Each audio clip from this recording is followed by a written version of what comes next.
Yeah, it's all in. The banners and I can put it in. Maybe we can just.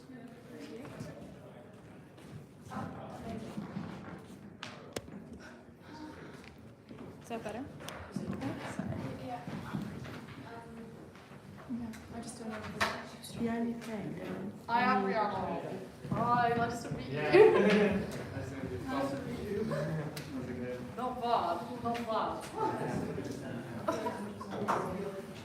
I know Dolly and Erin are going to come, so they'll probably sit next to you. My hands are horrifically cold, and I should have worn my gloves. Oh my god, you're so pointed. I'm so warm. You are so hot. Oh my god. I can't work out if It's like your face gets really cold, but the rest of your body's very warm, and like the whole walking everywhere. It's very mixed emotions, mixed Fantastic. I love these flowers, they're nice. Yeah, we could put them back, but it's very nice. Good out. They look pretty real. Yeah. They've got water in them, so. unless it's a really sophisticated Fake flower. ruse. Will you take photos of me? So you're I'm here. I'm okay. at Mansfield. Yeah. So okay. I'm a local. Yeah. So I was a local until about 4 months ago. So I did my PhD here. so it's doing it. So you're doing Undergrad. Okay. Yeah. I'm into this. I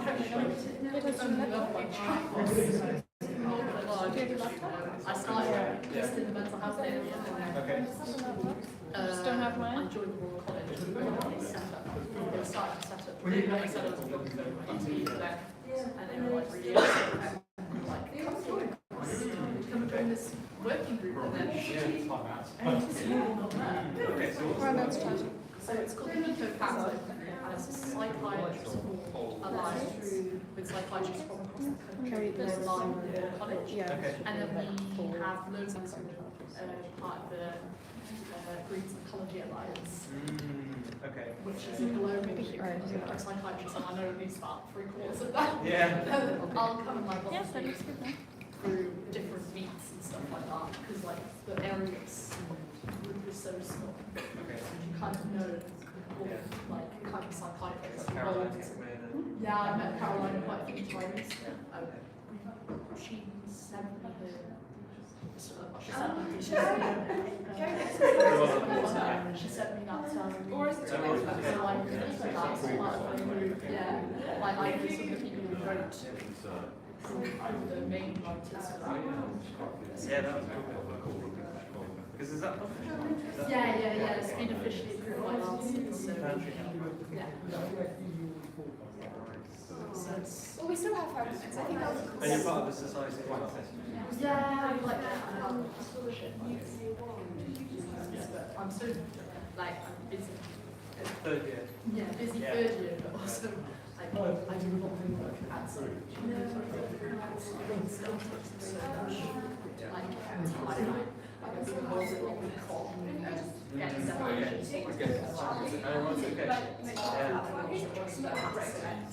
people to go, get our policy alive, get strategy groups together, to multi-city countries, that's so points that we specialise in like little together because they were like, can you come? It's like, no, I can't.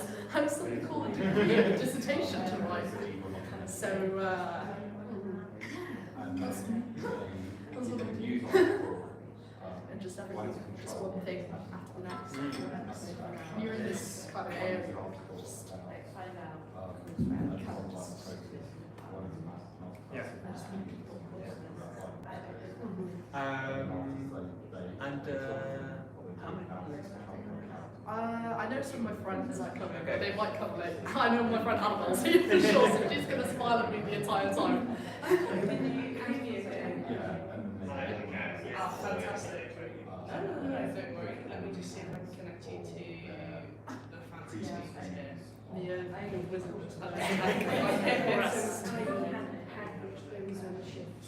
But I thank you for joining us. So, Imperial. started basically immediately, finished the PhD. Yeah.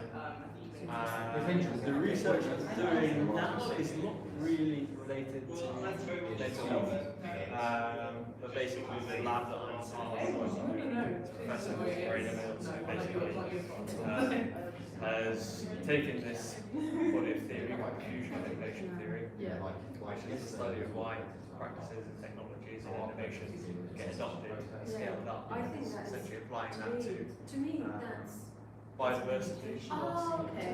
So in terms of being like, okay, how can we know we've got these ambitious targets around biodiversity, also climate change, how can we get where we are now, pretty feasible amount of effort to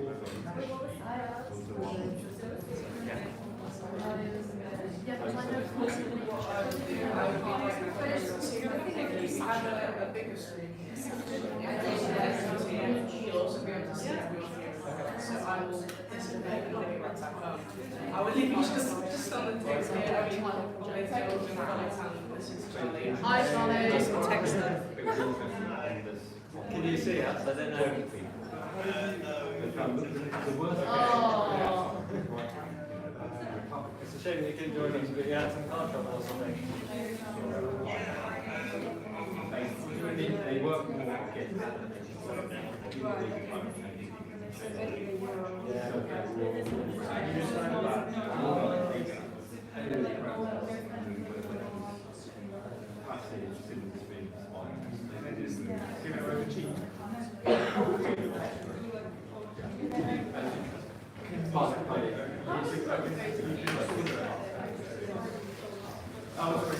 Oh, did you buy it?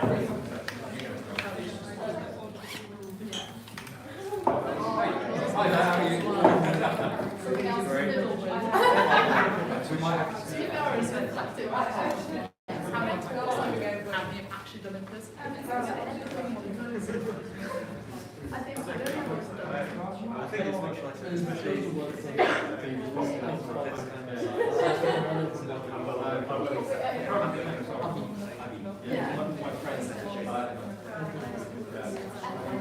we do outreach. I made some little ones, I'm not even sure where. We still play like that. So we go off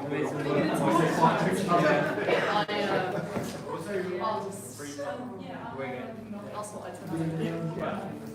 where we I find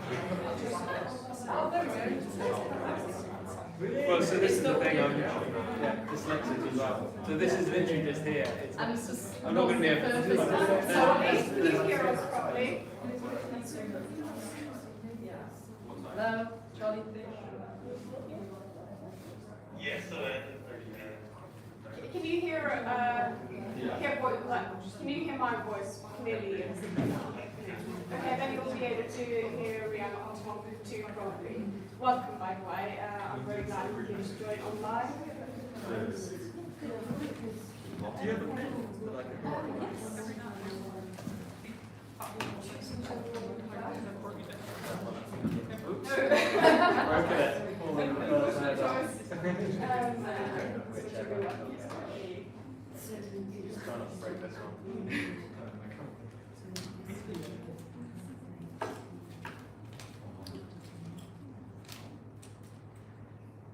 Okay, good evening everyone, and thank you so much for coming. For those of you who are new to OCS, we're a student-led society, and one of the main things we do is putting on events like this one, but we also do a lot of other things, including organising the Oxford School of Climate Change, which is an educational programme that's free, and working on the Decarbonise Oxford campaign, which pressures colleges in Oxford to decarbonise. And if you're interested in getting involved with any of that, then feel free to come up to me afterwards, and I'll tell you more about how to go about that. This week's event is about mental health and the effect of climate change on mental health, and it focuses particularly on how activists and scientists working within the field of climate experience this. And with us we have Rihanna Hawkins, who is a climate activist, member We also have Tom Minkowski, who's a conservation scientist and actually specialises in the effect of ecological and social environments on animal health. And we also have online Charlie Gardner, who's also a conservationist and who's, as well as being a writer and an activist, and who in his writing has focused particularly on the question of how scientists should be and the connections between research and activism. So with that, I think we can start. And first of all, I wonder whether you could briefly introduce yourselves and in introducing yourselves say a little about the path to what you're doing now. So like what drew you to the kind of research and or activism you're currently working on. Do you want to go first? Yeah, sure. So thank you for the introduction, and it's nice to be here and speak to all of you. Yeah, Tom Minkowski. I was actually a PhD student here until quite recently. So I completed my PhD a couple of months ago, and now I'm postdoc working at Imperial College. I suppose I've been working in the kind of conservation science and practice space for about 10 years or so. In the last 6 years, I've been particularly interested in links between environmental change and human health. So for my PhD, I was working at the National University of Singapore, looking at links between deforestation and child health outcomes in Cambodia. And then during my PhD, I was leading a couple of different projects looking at links between nature, conservation, and mental health. So there's one which is with a focus on rural Uganda, and then there's another one which I think will be really salient for this discussion, where we're looking at the mental health of conservation professionals themselves. So yeah, that's me. Hi everyone, my name is Rihanna and I'm a final year undergrad student here, and I study geography at Mansfield. So why am I here? I am a youth advocate at the Royal College of Psychiatrists, and I've been an advocate for them for the past 3 years. The main part of my role specialises in ecological distress. So I've formed the EcoCAMS working group. So the EcoCAMS working group gathers together psychiatry specialists across the UK and gives them environmental-based training, but also writes programmes and lobby for government surrounding mental health and ecological distress. I also am a trustee at the Green Economics Institute, which is a UN-registered institute for research. And I've been a trustee there for a year, and we focus on intersectionality and climate justice. Charlie, would you like to? Thank you. While I'm speaking, would it be better if you could adjust the camera? I can see the ceiling, but I can't feel the Brilliant. Is it okay now? Thank you. Yeah. Lovely. Hi everyone. And sorry I can't be with you this evening. So I'm a conservationist, and ever since I was a really young child, I've been really concerned about the destruction of nature. So I became a conservationist.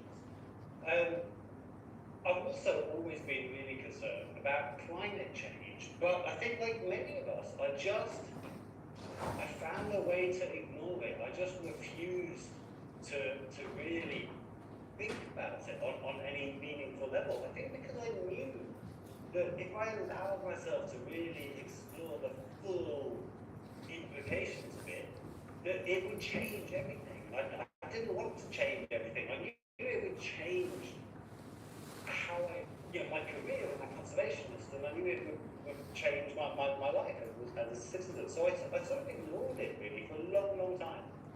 And then in 2015, I sort of left the front lines of conservation. I'd been working in Madagascar for a long time, and I took a job at the University of Kent lecturing.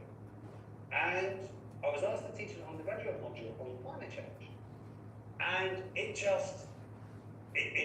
really blew me away on a number of levels. I was having to learn the science to be able to teach it. I was really, I was shocked at just how serious this is and how much it changed everything. But the other thing that effect that it really had was it made me massively unsettled and unsatisfied to be just teaching it. I felt guilty actually for telling saying this just incredible stuff to these undergraduates, essentially saying how bleak their futures looked, but not doing anything about it. Just walking away at the end of the lecture, and that would be it till next week. I couldn't tolerate that, but I also couldn't. There didn't seem to be anything really worthwhile to be doing. Instead, traditional campaigning had been going on for a long time and was going nowhere. So in 2018, when Extinction Rebellion started, this was like a massive breath of fresh air to me, and I felt this was what I'd really been looking for, because this finally seems to be a worthwhile outlet for everything that was building up inside me, and it completely changed. Becoming an activist had massive effects on my mental health and my understanding of mental health, which I hope we'll have a lot of time to explore this evening. Since then I've been involved in activism and trying to communicate the climate crisis. I've stepped away from my academic career to concentrate on communications and activism, and I'm happy to be with you this evening. Great. And then to move on, I was wondering whether you, Rian, could say something about what we mean when we say eco-anxiety and eco-distress, and why these terms have become so prevalent in media lately. So when, through the work I've been doing and working with psychiatrists, we see eco-distress as an emotional response to witnessing climate and ecological degradation. And we see that as a positive thing because it shows that we're empathetic towards the planet. We care about what happens. Those who show and witness that they have degraded can see the degradation and feel upset, and feel angry, and feel passionate about what's happening, are showing that they have empathy. And we believe that that is actually a good response. However, it can have a negative impact upon people's mental health if they don't know how to manage it properly. So what we've been doing is we've been telling people to take action as the main form of response, whether that's individualized action or whether that's group and social justice related action. So even by coming to this event today and just listening to each other talking and speaking about this is proactive, because we're addressing our thoughts and feelings head on with like-minded people. And the reason why we're hearing a lot about this in the press and media is because it starts to become to the forefront of climate-based research. We see an upward spike in people researching about how our mental health are impacted by climate change. This is not only because of the emotional aspects of witnessing degradation, but also the physiological impacts too, through increased CO2 and carbon based air pollution emissions is causing cognitive damage to our brains through neurological swelling, which leads to depression, but also schizophrenia. So we're seeing increased cases of that in different countries around the world, which is meaning that as we increase our emissions of CO2, scientists are becoming more concerned at the risk of people developing mental health conditions. But also the fact of the matter is that climate change is a massive subject within the press in general. It gathers a lot of, let's say, reading, because when people put out headlines which are concerning, people want to read about them. And that causes more concern for people. It causes more fear, and it causes further distress, and this amplifies the distress further and further and further. And that's why we see it more and more prevalent today, because we're talking about it more. Great. Now, Charlie, you lived and worked as a conservationist in Madagascar for more than a decade, and so you were very close to the consequences of both climate change and biodiversity loss. Could you say a bit about how you experienced that and how you would compare the experience you had there to just living in the UK and knowing about this but witnessing it from afar, so to speak? I think my responses, my emotional responses to this knowledge and to seeing things firsthand have changed a lot at different stages of my life.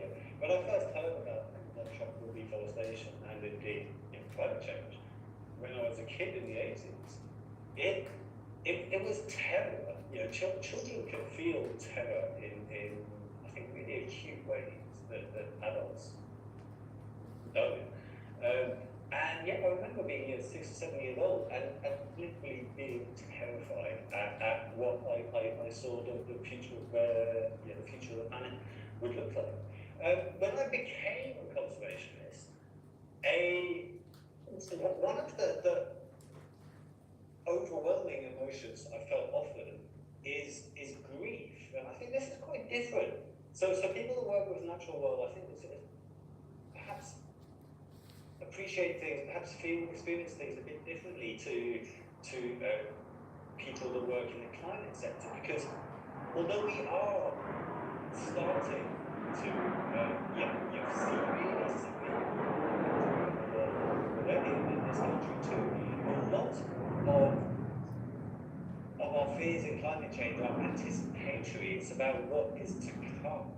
And that manifests itself in anxiety. With the destruction of nature, a lot of the damage has already happened. It's and we see the signs of this damaged world, this lost world all around us. So I've felt grief and sorrow often. In Madagascar, I felt that in a number of different ways.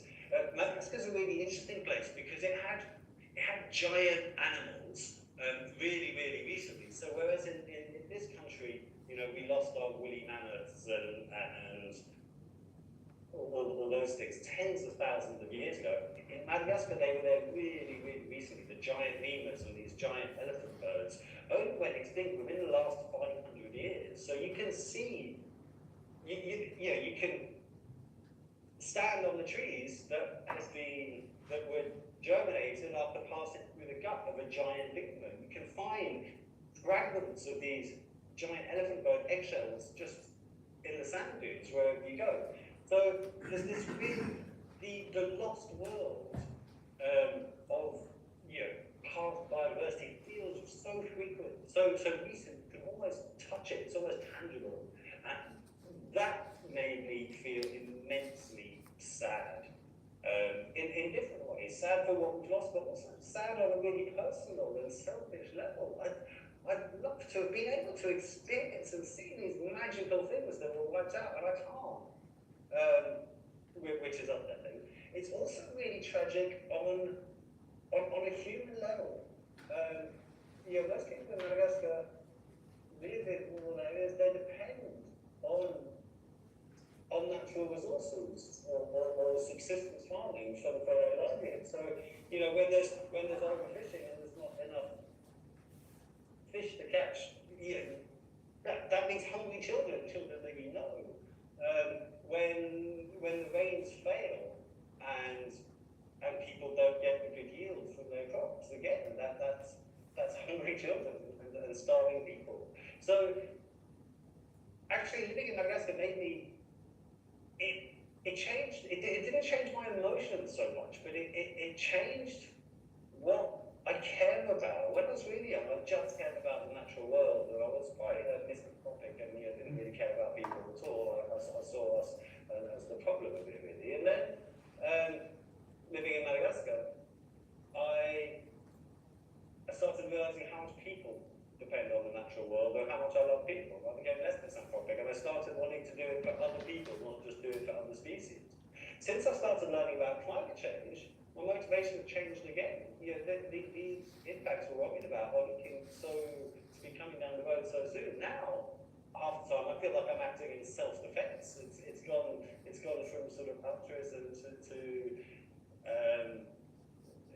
to self-concern, concern for my own future. Sorry, I'm taking you adrift away from your original question. So no, thank you. I It was what very. the last part of your question was. But yeah, grief has been a major emotional companion to my career. Kind of leading on from that, you, Tom, are also a conservation scientist, but you've also worked specifically on research exploring the mental health of conservationists more broadly and what factors affect it. Could you tell us a bit about what you discovered in that research?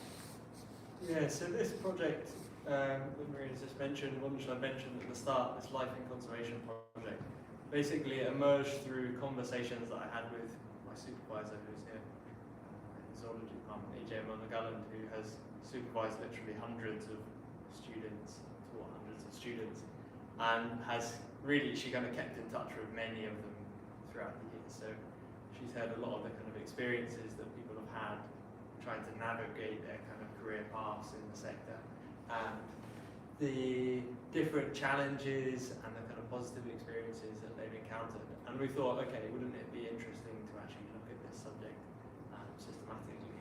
You know, actually taking a look at the kind of factors that might be playing a role in the mental health of conservation professionals, and explore the potential implications of that for their abilities to be able to protect nature, to serve in this kind of quite fundamental role in terms of protecting nature. And so what we did as part of my PhD research is this big global online survey over about 2,500 conservation professionals around the world, and then also these deep dives in partner organisations in Cambodia, South Africa and India.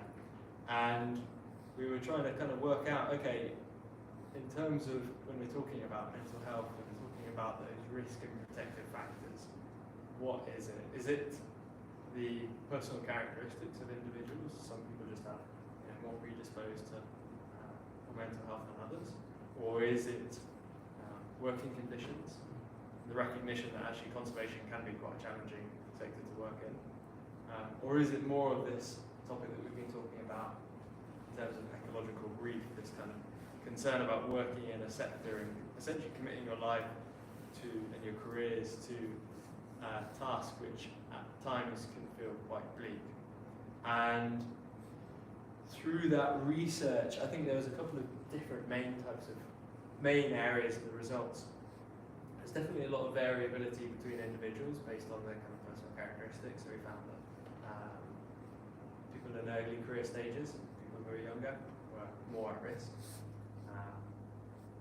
People with less social support, poor physical health, women were all at greater risk, and those are the kind of results which I guess are reflected across populations in general. So those results are kind of found across different populations in general. And then also there were definitely these work-based factors that are associated with poor mental health. So things like issues around overwork, demanding jobs, job insecurity were major factors associated with psychological distress. And this is something which was found across the different samples that we were looking at, across the different geographical locations that we were looking at. And then I think the thing which was slightly unexpected, and I'm still trying to kind of wrap my head around it a little bit, is that third domain where we were looking at the extent to which people's expectations about the ability for humanity to be able to meet these kind of conservation objectives, the extent to which those expectations and that level of optimism about whether or not we'll be able to meet these kind of biodiversity and climate goals or not, the extent to which that was associated with poor mental health. And actually we found that we didn't really find a particularly strong association, which surprised us. So it seemed from our results that actually even those individuals who were really pessimistic that in the next 10 years we'd be able to meet these key biodiversity targets, those groups reported only slightly marginally higher risk of psychological distress. But one of the biggest factors that appeared to be associated with this distress is people's evaluations of their own satisfaction with their own contributions to conservation. So those individuals who are really dissatisfied with their own type of role also tended to report high levels of distress, where those people who are satisfied with their contributions tended to report lower levels of distress. And I think that was something which was really surprising to us. One possible explanation is that at least within the samples that we looked at, people were perhaps less concerned about this bigger picture of biodiversity loss, more concerned about their own roles in that and their abilities, whether or not they felt like they were making a difference, essentially. So that was some of the results there. I think at some point later we might also talk about the other element of the research that I was looking at as part of the PhD, which is looking at environmental change impacting the mental health of people. Something that Charlie had kind of touched on in terms of looking at how environmental change actually directly affects people's lives and livelihood in ways that affect their mental health. Yeah, we will come back to that. Now, you, Rhiannon, have experience both from climate activism and mental health advocacy, and activists are, of course, another group that work very closely to the climate crisis. How do you feel that your engagement in both climate activism and mental health activism has influenced your own mental health? So having an understanding of my own mental health definitely has helped me in my advocacy, in understanding and focusing what I would like to focus on, but also how to make greater change through being able to look after myself. But also, like, with activism, things can go up, fluctuate very, very frequently, depending on whether, like, I find that it fluctuates for me on how positive I feel or how pessimistic I feel. Sometimes on a daily basis, like from what we see on the news, to, for example, meetings which I've gone to with other psychiatrists, and the negativity, they're like, oh, I don't want to implement this goes away from my traditional practice, and I think this is nonsense, or to, and you sit there and you're like, okay, right, I get the point, fine, no worries. And that obviously is really disheartening as a young person who knows the benefits of psychiatry and psychiatrists as professionals on the ground working with young people, improving their mental health. But I find that working in mental health relating to climate change is really, really important, because if we know how we respond to these challenges mentally, we know how better to create solutions in the future as well, and be able to look after ourselves and live on a healthier planet, not only in terms of environmentally, but also in terms of physiological health of the human species as well. I find like having an understanding of how our behaviours and how even our histories and our pasts influence our mental health currently too. And I find that my degree has been really invaluable to me in education around colonialism and about extractivism and about how climate change has become this and keeps on accelerating towards this larger phenomenon through processes of human exploitation.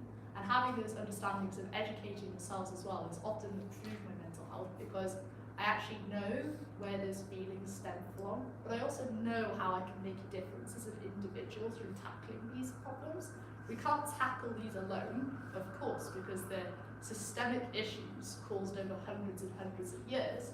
But if we're willing to acknowledge and accept them and start to change them as a collective, I know and I have faith in lots of activists which I've met through attending COP conferences and attending other UN summits, meeting young people who do similar sorts of work.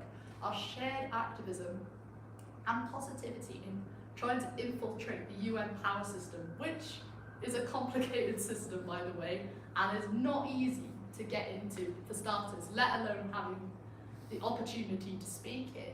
But young people are starting to make an impact in that space. I know that going to COP is a demoralising experience. I went to Glasgow last year and I was like, great, I'm gonna go to Glasgow and it's gonna be great, I'm gonna make a difference. And I left there completely depressed because I was like, this is where our future lies. This is where the people who are supposed to make the decisions are going, and this is where our hope in humanity should be. And I did meet some absolutely fantastic people doing that, especially people from indigenous communities in the Peruvian Amazon and in the Brazilian Amazon, but also young people from across the globe who were protesting, but also making speeches as well, because when you're like 20, 21 going to these summits and having passes, you stick out like a sore thumb. The average age of the people in the room is probably about 55, so when you see a 20-year-old strolling in, it gets people's attention. So you get a chance to talk, and feeling that energy of people actually made me optimistic for the future, because even though the UN could be seen as a mouthpiece for like Western intervention, there were people who were challenging that discourse of really truly fighting for community systemic change, which did give me hope in the sense that if we tackle these systemic issues, we have a better chance of survival. It is going to be difficult, and it's going to require a systematic and societal change in thought processes and thinking. But if we achieve that, we have got a chance of resolving climate change, and the damage which has been caused to the biodiversity, for example, will help to be resolved in a sense, because we would change our overall practices of being, such as over-exploitation of extracting, but also creating inequalities between other people from across the globe, but also inequalities between human and non-human peoples as well. Thank you so much. I was also thinking that I guess there's quite a big change between how display of emotions is received when you're a scientist and when you're an activist. So this one's to Charlie or Tom, whichever one of you would like to answer it. But do you feel like there's an expectation that researchers show less emotion than you'd expect just a regular member of the public to do, because showing too much emotion might be considered unserious or unneutral? Do you want to take that one, Charlie? I'm happy for you to go, Tom. I do have stuff to say, but do go for it if you'd like to. Well, so I mean, I suppose a couple of things that spring to mind. I know that Extinction Rebellion is really keen to engage with scientists, and I know there are groups of scientists in Extinction Rebellion. I am not sure. I'm completely undecided about the extent to which scientists are best able to perform their role. I think one key thing to recognise is that actually, regardless of the discipline that you're studying in, there is no such thing as objective science. And I think that in the kind of social sciences, qualitative social sciences, there's much more reflexivity, much more awareness about oneself in relation to one's research, and that's something which hasn't really fed into the kind of natural sciences, in particular climate science, as much as perhaps it should have done. In terms of the kind of public-facing value of emotion among scientists, I don't know. I don't know. And Charlie, I'm very interested to hear what you guys think, whether or not public displays of emotion can help convince and engage people. So I'm a strong believer in emotional communication. I think it's extraordinarily powerful, and we've seen the power of emotional communication play out in real life, and it's backed up by psychological research. So I think part of the reason why this crisis has been able to get so far without really stirring the public imagination is because we have relied on scientists to communicate it. The scientists pride themselves on communicating dispassionately, but the destruction of the natural world and climate change are not things that one should be dispassionate about. I think it's doing a disservice if one is. So, Amanda Power, who's a historian of science at Cambridge, has looked at the origin of this norm that scientists have to be dispassionate, and it comes from the Middle Ages, when research was carried out by monks, and monks got their information directly from the word of God. But to receive the word of God, they had to be pure, empty vessels, detached from the material world. And this is where this norm originates from. And I just don't think it's appropriate in a planetary emergency. I think because communicating dispassionately, it sends absolutely the wrong signals. If if the words you're saying are that absolutely everything must change, this is the biggest situation of danger that humanity has ever faced, and you can't muster any emotion over that, then it just doesn't appear to be real. It doesn't appear to be serious, because how can you not be passionate when talking about things of such magnitude? And I think so. Social psychology research shows the power of emotion. There's a wonderful book by Daniel Kahneman called Thinking Fast, Thinking Small, and he talks about decision making, and he divides our brain into two parts. There's the fast emotional reaction, and there's the slow, deliberative, rational reaction. And it's our emotional brains that determine our decision making. How did you choose between those two jobs you were offered, or decide who you wanted to go out with? It wasn't sitting down doing a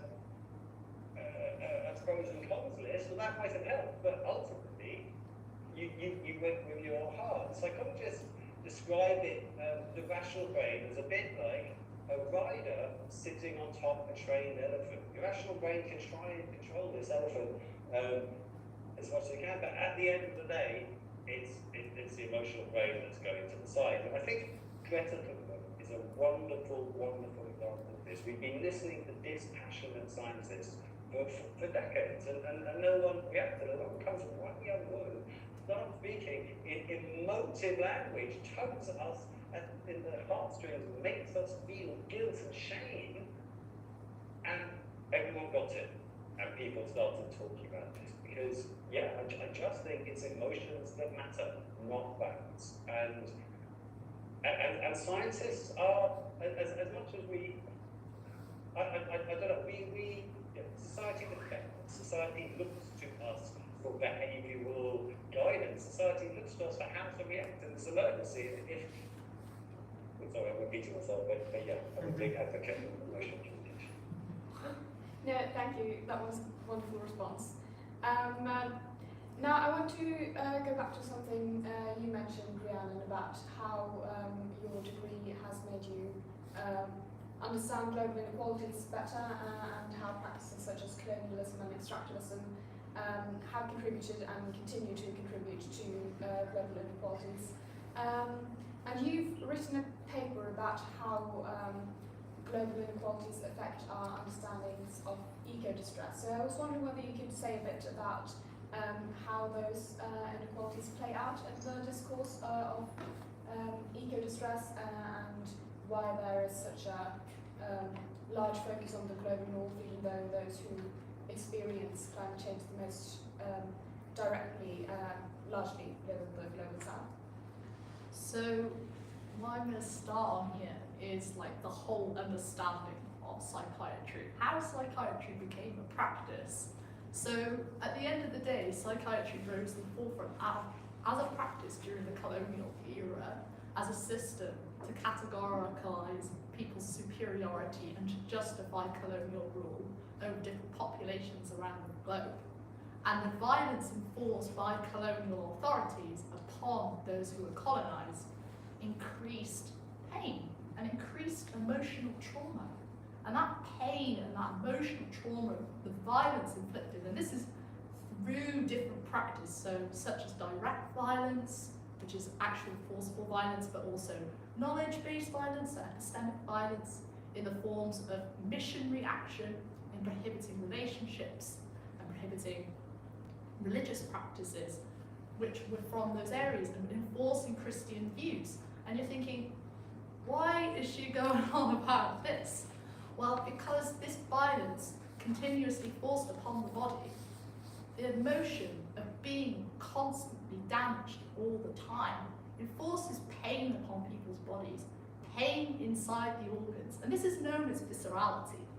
And this pain causes such significant psychological trauma upon people, it leads to mental health related disorders. And over time, colonial leaders basically justified that the colonized were becoming mad. And this is because of the violence enforced upon them. So they believed that people from the global south were less sane as a result. And this is because of the violence which was being enforced upon them. But the leaders wanted to use that badness to carry on justifying, so continued to enforce violence. And violence can also entail environmental destruction and extractivism, which can still be seen today. So for example, the pipeline in Nigeria, Cameroon, which is such a significant part of oil extractivism in Nigeria along the southern Nigeria coast, is so unregulated that people are regularly drinking water, for example, polluted, which is so contaminated with oil and gas, which is leading to life expectancy falling below the mid-40s. So, but that as a result is causing such emotional trauma to those peoples as well, because they know that their livelihoods and their communities are at stake, and they know that their children are suffering as a result, but they have to witness this time and time again. So that the basis of madness originates from the colonial period, and that pathologization of madness was used to justify colonial rule. So therefore, psychiatrists then capitalize upon this and then start diagnosing people with mental health related disorders as a result of this violence, saying that, for example, I'm mentioning an example of a leading psychiatrist here in the 1960s who was a revolutionary called Frantz Fanon. He was based in Algeria, and he was a leading psychiatrist who fought in the revolution against the French colonial authorities. And he said the reason why Algerian people have become violent against colonial authorities is as a result of the violence enforced upon them. And this is why we have so many problems with psychiatry, because psychiatrists and their training originates from the global north, and global north knowledge systems, and global north pathologization from the colonial period. And the main knowledge producers are centered in Europe and North America. So when we set about conducting knowledge and researching about ecological distress, the first instances are picked up in the UK. They're picked up in the UK by young people going in to see their psychiatrist because they have, number one, regular access to psychiatric treatment, and number two, that psychiatric treatment is on a Western mindset and mind frame. So people who have long been witnessing ecological degradation through violence, which has not only happened in the colonial period, but continues to be enforced throughout the post-colonial era through coloniality, are still affected, but they're affected more, and their experiences are more frustration and anger-based violence and emotional traumas, because they had nothing to do with this in the first place. It was all as a result of the global north, and that is why we as citizens, like we in the global north, so people in the global north, feel guilt and shame because they are starting to realise that our actions are playing out and causing the increased suffering of others, but the others are taking the burden of that as a result of our extractivism processes. And when people ask me about climate change, I always say to them that it's a social justice crisis with environmental fallout as a result, because if we didn't have colonialism and we didn't have the process of psychologicalization and pathologization of people and the processes of othering as highlighted by Edwin Said in Orientalism, we wouldn't have climate change in the form it is in today, that's for sure. And the basis of market capitalism, which we have today, which has caused extractivism, which has caused colonial practices to take place. So, as a hub of research, the global north creates knowledge, has leading institutions which release papers which are significant, so have researchers focusing on this all the time. Whereas in the global south, there are lacking resources as a result of extractivism in their universities. The funding of paywalls, for example, to access academic research in this area means that people aren't able to go out and practice, but also the setting up of psychiatric clinics in the global south by NGOs, by intergovernmental organisations such as the United Nations, follows this notion of global north-based psychological practices and psychiatry. So the implementation of psychiatric clinics for young people follow the guidance and guise of global north knowledges and psychiatrists going out, for example, to say Ghana or to say Malawi to do psychiatric treatment. And then therefore, they will follow the systems of knowledge which have been created within the global north context. So I have been working with global south researchers and global south activists who are working in mental health, such as a charity called Susty Vibes in Nigeria, who are working to try and change this perception and try and get their perspectives acknowledged. And you can see this starting to emerge in the United Nations, the discourse and divide between global north young people and global south. We all feel frustration. That is a definite apparent. And there has been a paper recently released about the 23 experiences and voices of young people from across the global north and the global south. But when we look at research being conducted, majority of respondents tend to be from global north countries. So then we also get the perspectives of young people from the global north as well, more coming through, showing distress. And yes, all young people will experience distress, but how that manifests is different depending on historical and current experiences of climate change and how those societies are impacted by climate change in the first place. Thank you. Kind of related to this question, given this inequality and also the inequality in how people experience climate change across the world, how do you think people who are privileged, whether it is because of their geographical position, their access to resources, their financial security, can weigh the responsibility to take climate action against concerns for their own well-being or the pursuit of life goals that ensure personal satisfaction? Because obviously burning out is unconstructive in every way, but we could also be doing a lot and devoting almost every part of our life to climate action without burning out. So do you think that that is really what people should be doing, and that that's a moral obligation that people who are born into privilege have? Or do you think that the necessary level of climate action is below that, and in that case, where do you draw the line between necessary climate action and supererogatory climate action? And this is for everyone. It's a long question. So, I mean, I think this is framed as the kind of trade-off between balancing your kind of emotional well-being and your abilities to take action. I actually think it's the opposite. I kind of disagree. I think those two things are highly synergistic. And actually a lot of occupational health literature basically shows that people who are healthier and happier are more productive, more engaged, more creative, and basically in much better position to be able to actually function. And so I think that a way to ensure that we can sustain our actions and our kind of efforts is to actually look after ourselves. Yeah, I think it's on a personal level. I think people need to take action. Action is required. We have got to that stage where action is required, but people need to realise what action they can take, what action they can physically take, and that action and how inclusive a movement is for people to take action. So, for example, I know and I've met lots of activists from different backgrounds, and they've found accessing this movement and accessing action in general quite difficult.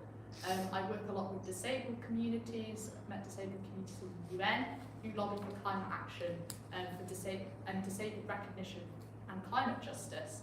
And they find it very, very difficult to get involved as a result of the accessibility to COP summits, to protest movements, to be able to actually go out and protest, but also to access the information and the scientific reports.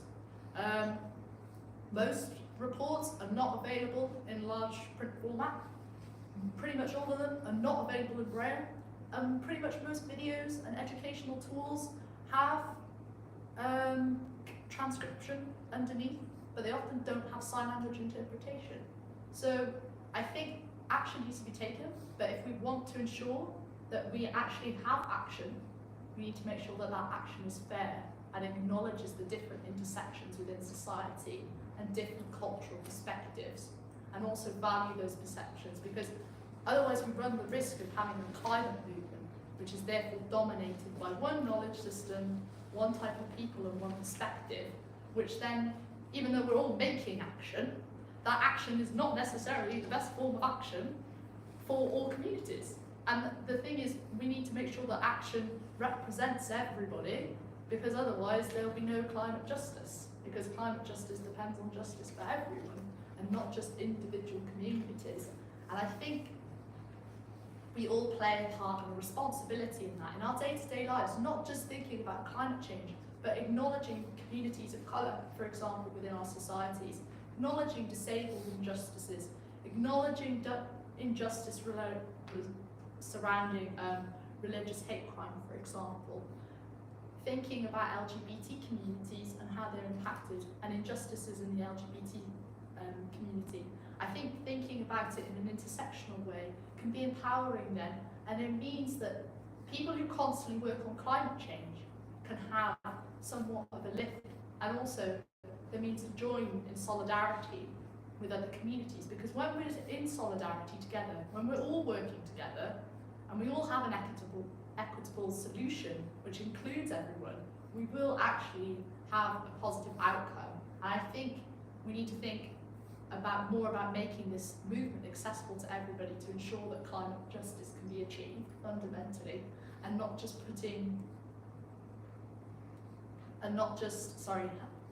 just need to catch up. And not just thinking about individual groups who fundamentally take the time all the time. The people who are on burnout already, or the people who are approaching burnout, those people, we need to make the movement accessible to everybody. People who are not interested in climate change, we need to work with them to find out why and how. Because people get disparaged easily. They're like, oh no, I don't want to give up this, I don't know how to do this. Like, for example, public transport, like giving up your car. Like, I've spoken to my parents about this and family members, and they're like, can't give up the car. And that's just a major psychological barrier. So we need to think of ways and ensure that adaptation is put in place. And also trying to persuade people to move out of ideas of consumption, move outside of ideas which focus on Western capitalism. I know I'm sounding quite very left right now, but I think the notions is that capitalist systems of consumption have caused many of the problems that we are seeing, as I was mentioning earlier. So having a system which is inclusive, but also making the system easier to access, but also more optimistic about what can be achieved, will help more people make climate justice, and then that means that everyone has an easier, fairer share of work to do, instead of just the global south constantly having to take the burden of the climate-related degradation. Great. Would you also like to comment on that question, Charlie? Or should we move on? Only really to just thank Rhian for her response, which was hugely important. I think, having said that, I would just like to highlight that I do think people with privilege have a particular responsibility. Often privilege is linked to often to high carbon lifestyles and to influence, to cultural influence. And whilst Rhian was completely right that we have to move away from these ideas, this notion that taking climate action means addressing your own consumption and your own carbon footprint. And I think much more important is the concept of the carbon shadow, the influence you exert over other people and over organizations. And I think people in positions of privilege do have more opportunities to perhaps to influence others. But it also makes it more important that they take actions over their own lifestyles, not just because they're in a greater position to the contribution to the problem, but because high consumption lifestyles are the culture. So public rejection of high consumption lifestyles by those that could, if they chose to, can be very influential in helping shift the culture. And I think, individual change and cultural change, individual change contributes to cultural change, and cultural change is needed to make the top-down system-wide changes that we're calling for more palatable and acceptable. So yeah, I do think people in a position of privilege have a particular moral responsibility to do what they can. Okay, thank you.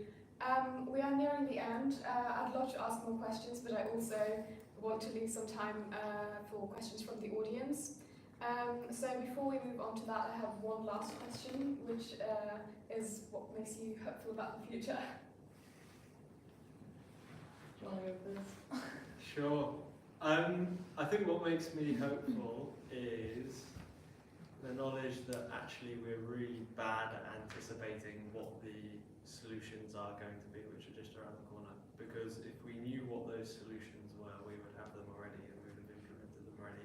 And so actually it may be that, we may just be around the corner on the kind of game-changing or the kind of transformative idea or practice or solution that's actually going to, that's going to help us address these issues. We may just be completely unaware of it. That's it already be here. I say how I remain optimistic about the future is there's starting to see a significant shift in the value of young people speaking out, the value of Indigenous communities speaking out, the value of disabled people speaking out, and the value of other marginalised groups speaking out, such as people of colour. The rise and inclusivity of the movement is starting, and those voices are starting to be heard in halls of power.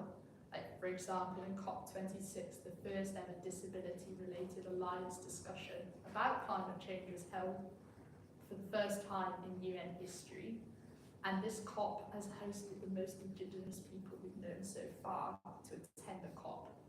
I know that that's still very small, but that's still extremely significant steps for the United Nations to acknowledge the needs of Indigenous people to be present at negotiations. And that gives hope, because it shows that we're willing to take on board different ontologies to be able to acknowledge how climate change is affecting different communities and listen to those experiences. And they're not so tokenized anymore. People do take on board what others say. Yes, it's not frequent, but it's starting. And that can make a significant impact on how we develop solutions, like Tom was mentioning, to be inclusive for everybody, and that gives me hope. What gives me hope is the rise of social movements. I've honestly, since I was really young, I've never had any hope for the survival of the natural world on this planet at all, ever. I just thought we would do until 2018, when Greta Thunberg and Extinction Rebellion hit the scene, because finally here was some sort of public response to these crises. And yeah, I'm more hopeful now than I've ever been, because the crisis may be worse, but the response to that is building, and the response to that is people like you. So yeah, it's great to see you. Okay, thank you so much, all of you. It's been incredibly interesting to listen to your responses. And now, if someone from the audience has any questions, then now's the time. Yeah. Hi there. Thanks for everything you said. That was really, really great stuff. My question was, you spoke earlier on about people's concern for the environment being connected to their emotional concern. I had to have that emotional connection to the environment before they were worried about what was going on And I just wonder, do people, I do a lot of outreach with XR, and you'll talk to people in the street and you'll say, are you concerned about the climate crisis? One of the sort of hook lines to try and get into people. And some people just ignore what you're saying. And I'm wondering, are they burying their emotion, or do they just not have that emotional connection to the environment? You know, we talk a lot about nature connection being important to try and get people to buy into environmental connection, but do they just not have that environmental connection, or are they just trying to bury it in their subconscious? That's a really, really good question. But we have, like, the work we've done and how we've been discussing about it is people are burying it, for sure. People just don't know how to approach the topic, or haven't necessarily had the opportunity to express what they're thinking and feeling.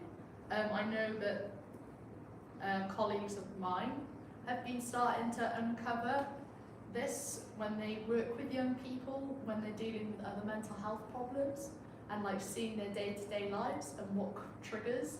And young people might not immediately present and say that the environment's a problem. And most young people don't.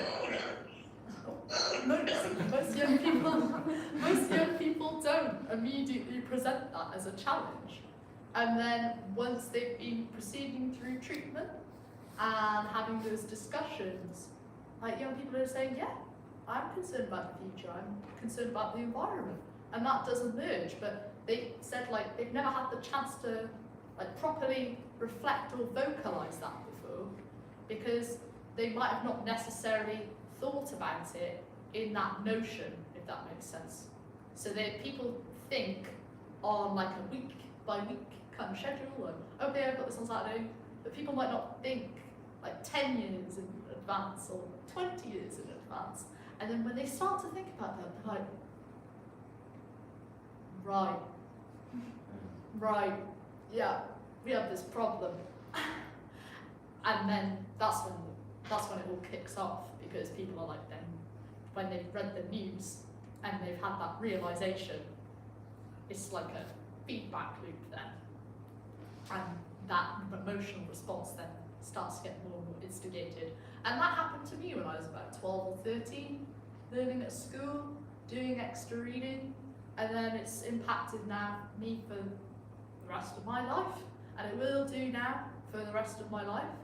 But having that acknowledgement of that is good, because it knows I know how to manage that, and I know to stay active within the movement, and empowers me to keep on remaining hopeful and remaining optimistic, but also meeting like-minded people who feel the same way, and so I can continue to talk about that and not feel alone in the struggle as well.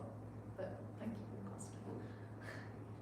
I suppose another element of that is that you don't necessarily have to be aware of the climate crisis or the ecological crisis for it to impact your mental health.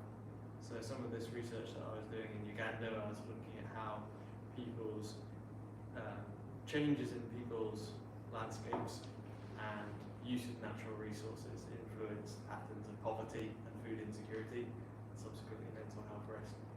And when I was there, it was just after this period where there had been this kind of unseasonal rain, and a lot of people's crops were rotting in their fields.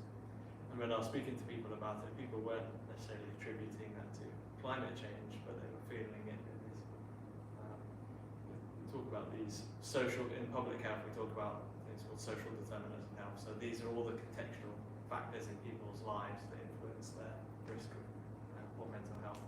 Climate change and biodiversity loss is going to touch on all of those different things, and it doesn't require you to necessarily be aware of the fact that it is climate change that's actually driving those kind of cascading effects on your mental health.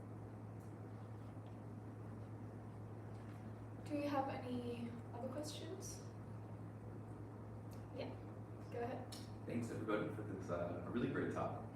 Tom, I wanted to ask you a question just about the idea of the protective factors for psychological distress, and maybe not the view that things can get better, but more of my own personal belief in what I'm doing. And I was just wondering if you could talk a little bit more about some of the questions you asked, maybe about the specific personal actions people thought that made them feel good about it, that were protective. Yeah, so protective factors, that again comes back to this idea of these kind of social determinants, I guess. And those protective factors can be all sorts of things like social support and all sorts of things like that. In the context of specific actions that you can take, in our case we were talking to conservation professionals, and so I think in that context the very fact that people were dedicating their careers, their kind of professional lives, towards that was something which for many people was I suppose that was the kind of solace in the face of this kind of bigger picture concern about biodiversity loss. I mean, I think that this is something which you both kind of touched on before when you were talking about this, is, you know, the idea that engaging, this is something which you mentioned at the start, this idea of, you know, engaging with social movements and stuff like that, that in itself can almost be a kind of a source of solace, I suppose.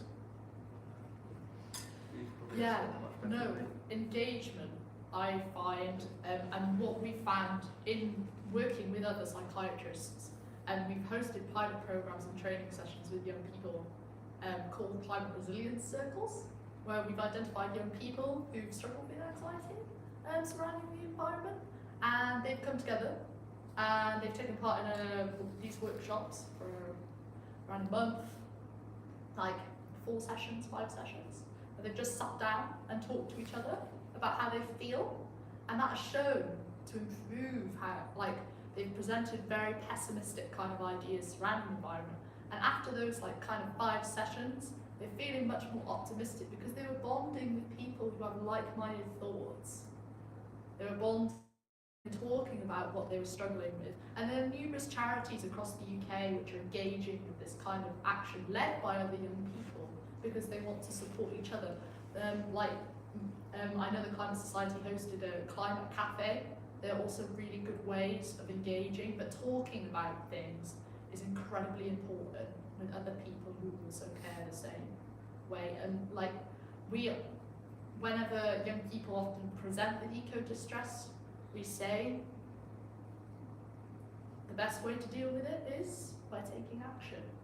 Whether the action depends on what you think is most appropriate and what you would like to do, what your type of goals are, and what is feasible for you to do in your local area, for example. So we have like 12 and 13-year-olds. There are limitations on a 12 and a 13-year-old compared with a 21-year-old, for example.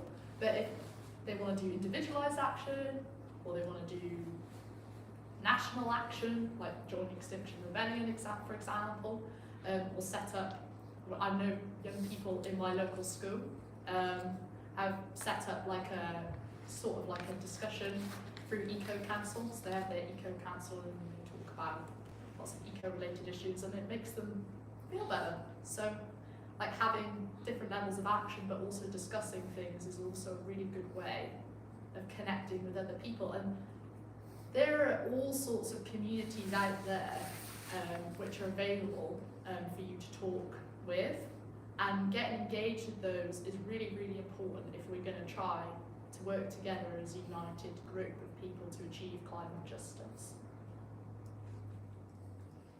I didn't hear the original question, I'm afraid, but I'd just like to add to Rhiannon's really important points there. I think she's exactly right that there are these 2 key ways in which engaging with movement does contribute. Finding a sense of community, finding that you're not alone. I think people feeling alone is a real problem here. You can feel it's just the craziest thing that we have this knowledge, and yet look around you, look at other people, look on the TV or whatever, and no one's reacting to this knowledge, and you feel like the weird one for being freaked out about this massive stuff, and that can be really hard to deal with. So not feeling alone is really important. But I really think that having a sense of agency is one of the most important things we can do for our mental health in this crisis. And I've just had a look, and I couldn't find it unfortunately, but there was a really interesting piece of research a couple of years ago interviewing young people who suffered from climate anxiety, and one of the biggest factors wasn't that they felt scared of what was to come. It was that they felt powerless over it. They didn't feel any sense of agency. And I think it's quite a fundamental sort of thing. I haven't read the psychology about it, but feeling some sense of control over our own lives, I think is hugely important to how secure we feel. If we don't feel in control, then that, you know, it shakes us quite deeply.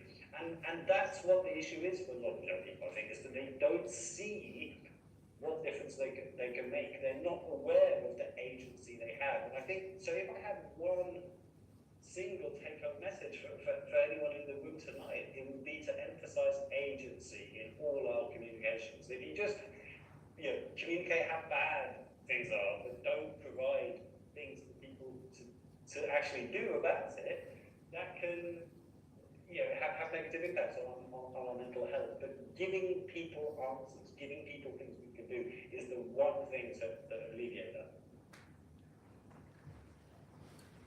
Thank you. I think we can have one last question, and then we'll have to round off because we've already run a little over time.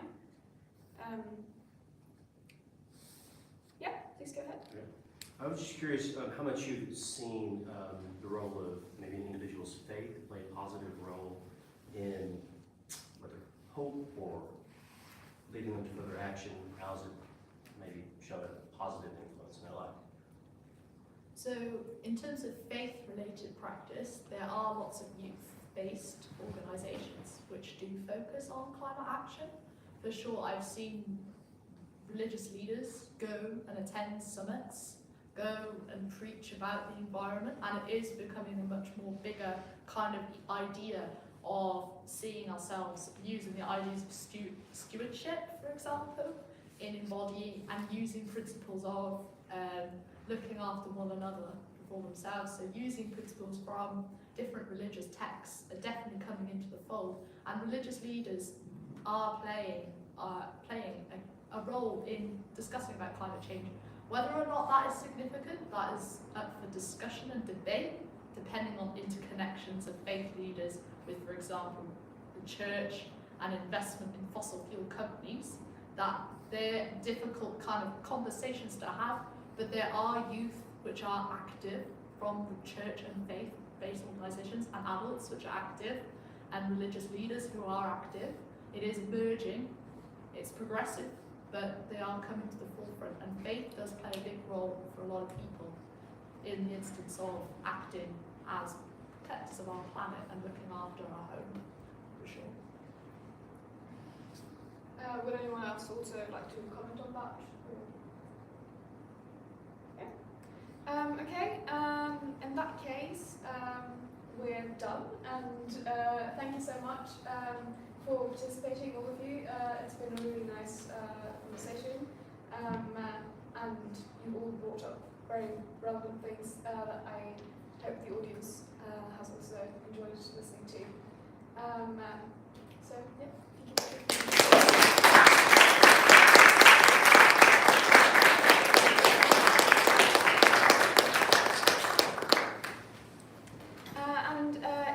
To get involved with the Oxford Climate Society, then feel free to stick around for a few minutes and talk to either me or some of the other members of the Climate Society, like Mia in the yellow sweater or Shireen in the red sweater.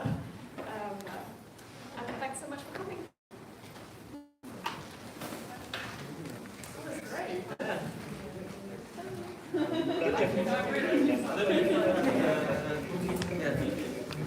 Become a consultant.